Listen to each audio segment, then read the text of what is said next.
Жишээл 15. Цахим орчинд зөвөөр үлгэрлэх.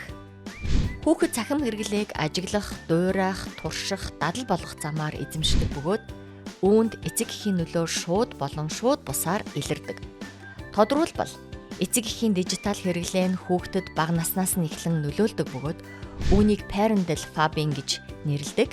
Өөрөөр хэлбэл ухаалаг төхөөрөмж болох гар утас таблет ашигласан үедээ бусад хүнийг үл тоох, анхаарал хандуулахгүй байхыг хэлнэ.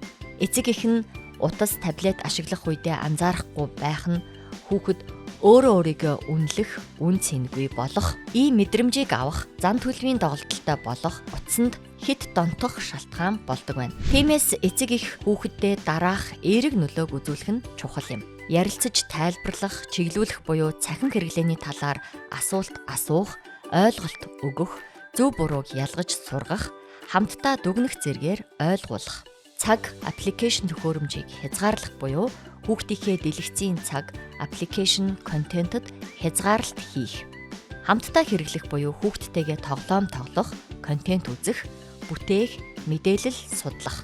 Харилцан хүндэтгэх буюу хоорондоо ярилцах, хамтдаа байхдаа гар утсаа оролдохгүй байх. Хүүхдийн цахим хэрэглээний зуршлын 70-80% нь эцэг эхийн хэрэглээнээс шууд хамаардаг. Тиймээс хүүхдийнхээ дэргэд утас таблетын хэрэглээгээ багасгах дараах зөвлөмжийг хэрэгжүүлээрэй. Хоол идэх үед унтахаас 1 цагийн өмнө утас хэрэглэхгүй байх зэргээр утасгүй дүрм тогтоох. Дэлгэцийн цагийн тохиргоо хийх, харилцаж буй хүн рүү харах, яриаг нь анхааралтай сонсох. Хүүхдтэйгээ байх үед утас хэрэглэхгүй дадлыг хэвшүүлэх. Мөн гэр бүлээрээ дараах цахим дадлыг хэрэгжүүлж хэвшээрэй. Хэрэгэлдэг ухаалаг төхөөрөмж, аппликейшны талаар ярилцах, технологиос үүсэх эрсдлийн талаар ярилцах, хүүхдийнхээ цахим хэрэглээг анхаарах, тийм болон үгүй дүрмтэй болох буюу цахим орчинд хийж болох, болохгүй үйлдэлийн дүрмийг тогтоох. Дижитал технологигүй бүс бий болгох. Контент хянаж анзаарах, цахим технологиг хамтдаа судлах, хүүхдтэй ойлголцох буюу цахим хэрэглээг хянах нь яагаад чухал болохыг ярилцаж ойлголцсны дараа эцэг эхийн хяналтыг хийх. Нэг баг шиг ажиллах буюу хамтдаа эрүүл цахим хэрэглээг хэвшүүлэх. Хөгжилтэй болгох буюу интернетээс хоолны жор олж хийх, аялсан газрынхаа талаар контент хийх зэргээр гэр бүлэрээ цагийг хөгжилтэй өнгөрүүлэх.